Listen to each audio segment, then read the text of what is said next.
करने वालों की कभी हार नहीं होती।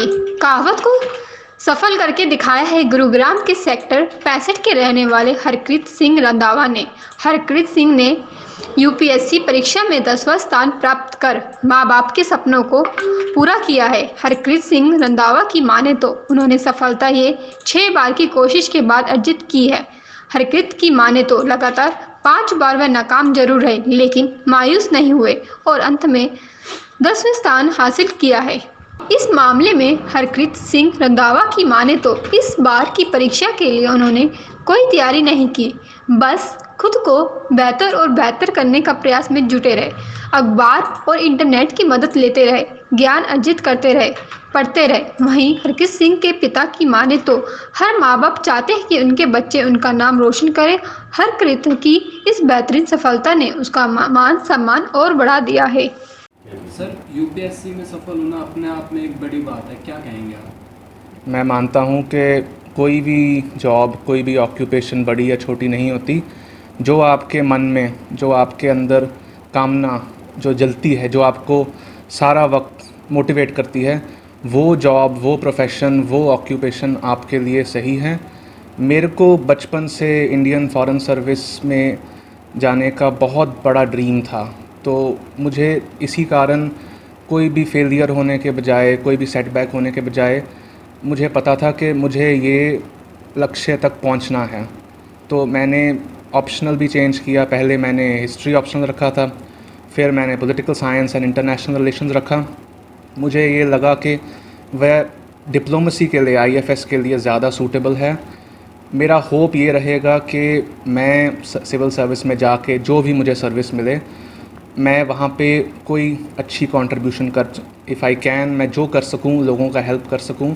एंड मैं इंडिया के इस फेज़ में, जब इंडिया इतना ज़्यादा असर्टिव हो गया है, India is standing up for itself, I am very very happy that I possibly will get the chance to, कि मुझे एक मौका मिलेगा कि मैं भी भारत सरकार का एक छोटा सा हिस्सा बन सकूं। अगर मुझे इसका मौका अब मिला है तो हाँ, ये मैं कह सकता हूँ बड़ी बात है।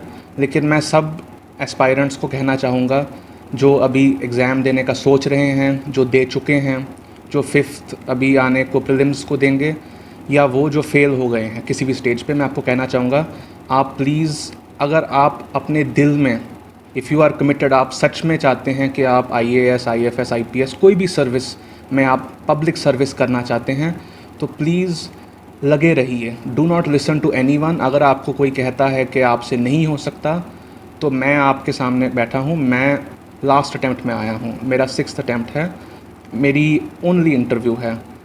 आई विल से, मैं ये हमेशा कहूँगा कि जो भी युवक या मेरी उम्र के या मुझसे भी बड़े उम्र के लोग जो देख रहे हैं, इस एग्ज़ाम के ऊपर सिर्फ नहीं, अपनी ज़िंदगी में जो भी आपका सपना है, आप उसको प्लीज़ अबैंडन मत कीजिए, दुनिया के कहने पे उसको मत छोड़िए। मुझे भी काफ़ी प्रेशर लगा था अपने माइंड में, क्योंकि कई साल नहीं हुआ मुझसे क्लियर। एक प्रेशर पड़ता है कि आप भी कोई जॉब में लग जाएं, आप भी फैमिली बताएं, बट मेरा ड्रीम ये था। मुझे भगवान ने, ऑल माइटी ने ये सक्सेस दी है। मैं 99% उन्हीं को क्रेडिट देता हूँ। 1% मेरा कोई अगर हार्ड वर्क रहा तो आई एम हैप्पी। ऑल्सो जो पेरेंट्स का रोल है, मैं उसको बढ़ा नहीं सकता। I can't say how much important it is. Each parent, mother, father, not just parents, पूरी फैमिली, पूरा परिवार जब सपोर्ट देता है, जब सहारा देता है आपको, तो कोई भी मुश्किल आसान हो जाती है।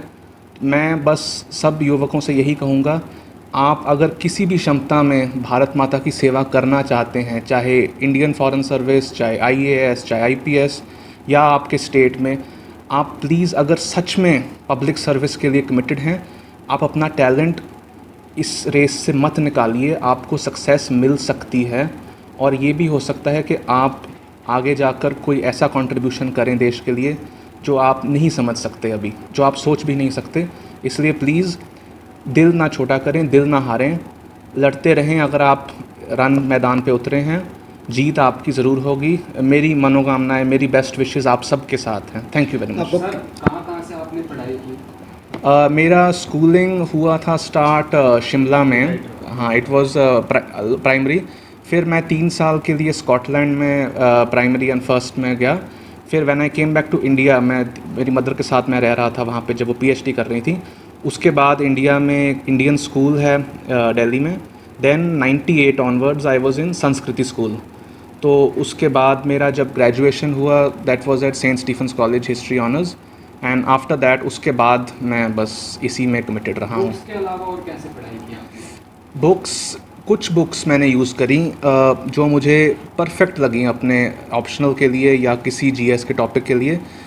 जहाँ तक सोर्सेज की बात है, मैं कहना चाहूँगा कि इंटरनेट आपके लिए एक ओपन ओशन है।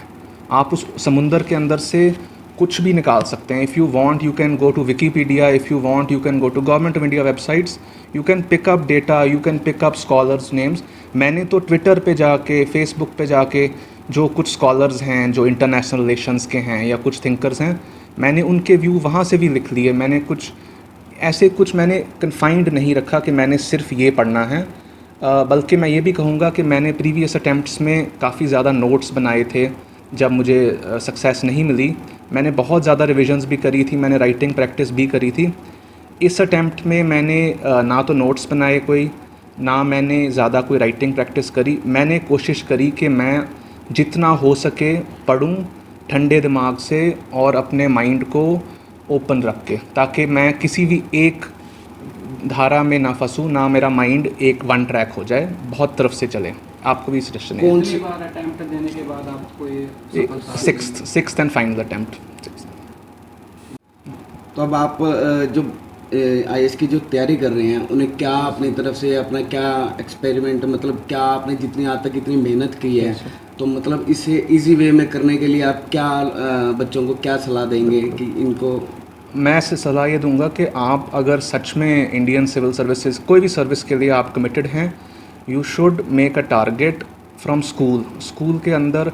अगर आप सोचते हैं कि आपका मन इंडियन फॉरेन सर्विस की तरफ है या आईएएस की तरफ है या आईपीएस की तरफ, तो मैं कहूँगा कि पढ़ाई तो बाद में करें, उसके बारे में थोड़ा सा रिसर्च करें, देखें कि क्या वो जॉब है, उसमें क्या रिस्पॉन्सिबिलिटीज़ हैं, क्या रोल है, और फिर अपनी पर्सनैलिटी को देखें, अपने कैरेक्टर को देखें कि आपका रवैया कैसा है, आप किस तरह से सोचते हैं, आप कहाँ फिट आएंगे। तो उस बेसिस पे फिर जब आपको कोई सही रास्ता दिखे, फिर आप उस पर स्टार्ट करें। आपने कितनी मेहनत करी? कब से आप कितने दिन में, कितने रोज़ाना, कितने घंटे आप स्टडी को दे रहे थे?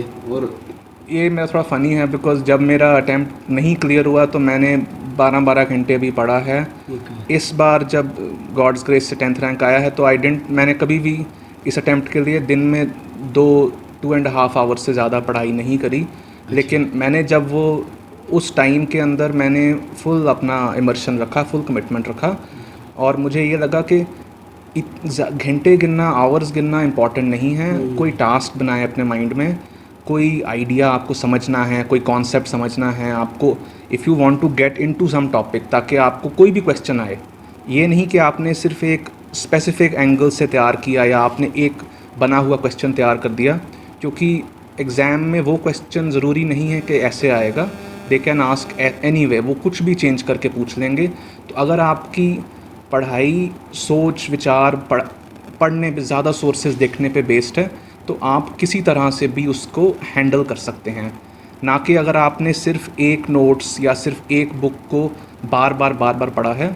अब मुझे ये पता है कि मुझसे पहले जो भी टॉपर रहे हैं ज़्यादा यही कहते हैं कि ज़्यादा सोर्स ना पढ़ें, एक सोर्स पढ़ें और उसको बार बार रिवाइज़ करें। मैं समझ सकता हूँ कि उनको सक्सेस उससे मिली, लेकिन मेरा पर्सनल एक्सपीरियंस इसके अगेंस्ट है। फर्स्ट अटैम्प्ट आपने कौन से? तब से शुरू हुआ जब मुझे समझ में आया कि इंडियन फॉरेन सर्विस या डिप्लोमेसी नाम की कोई चीज़ होती है, व्हाट इट इज़। मैंने इसकी हिस्ट्री के बारे में पढ़ा, मुझे इंटरेस्ट हुआ।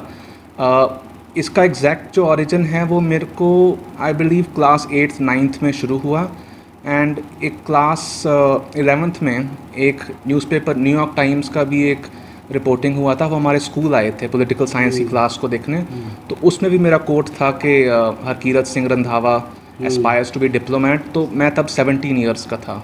सो since then I was openly committed.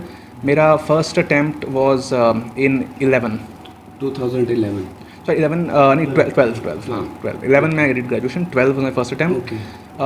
उसके दौरान मैं नहीं क्लियर कर पाया प्रीलिम। उसके जो हैं सेकंड एंड उसके थर्ड वाले अटेम्प्ट में भी नहीं, it was first two which I couldn't do. And then मेरा फिर मेंस में एक बार हिस्ट्री ऑप्शनल के साथ इशू रह गया था, और इस बार ये मेरा तीसरा मेंस है। तो इसमें इंटरव्यू सिर्फ इसी बार आई है मेरे को। मुझे इससे पहले ना तो इंटरव्यू आई, ना मैं वो कोई फाइनल सर्विस मिली। This is my only service, only interview.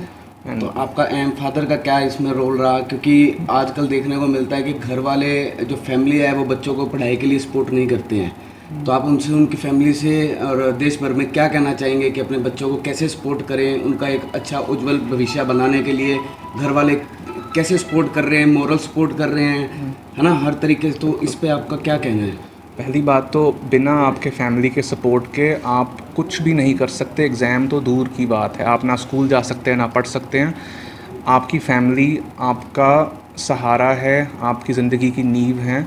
अगर वो आपके साथ हैं तो आपके लिए कोई भी चुनौती छोटी है। अगर वो नहीं हैं तो आपको हर मुश्किल से अकेले लड़ना पड़ता है। मुझे ये बहुत फॉर्चून हुआ कि मेरे मदर फादर, मेरी एक्सटेंडेड फैमिली भी, वो मुझे हमेशा डिस्पाइट एनी सेटबैक्स, उन्होंने मुझे कभी भी ये नहीं कहा कि आप इसको, उन्होंने मुझ पे छोड़ा। उन्होंने मुझे कहा कि आप अपनी क्षमता जानते हो, आप अपना रिज़ल्ट परफॉर्मेंस जानते हो।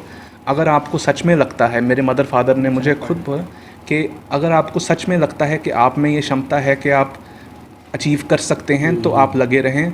अगर आपको लगता है कि आप में नहीं है क्षमता तो आप फिर ना लगें। कोई और चीज़ देखें। पर मैं ये कहूँगा कि ये हर इंसान के दिल के अंदर एक आवाज़ उठनी चाहिए कि मुझे पब्लिक सर्विस में जाना है। अगर वो आवाज़ आपके अंदर उठती है तो एवरीवन, आपकी फैमिली, आपके फ्रेंड्स, सब लोग वो सेंस कर सकते हैं। वो आपको मॉरल सपोर्ट ज़रूर देंगे। बाकी जो फैमिली का फिज़िकल सपोर्ट तो वो तो इनवैल्यूएबल है, उसके बिना तो you can't sit for years and give this exam. But मैं उनको क्रेडिट अपने से ज़्यादा ही दूंगा। मेरा बहुत थोड़ा रोल है इसमें, आई विल बी ऑनेस्ट। की लेटेस्ट खबरें जानने के लिए चैनल को सब्सक्राइब और बेल आइकन को प्रेस करना ना भूलें।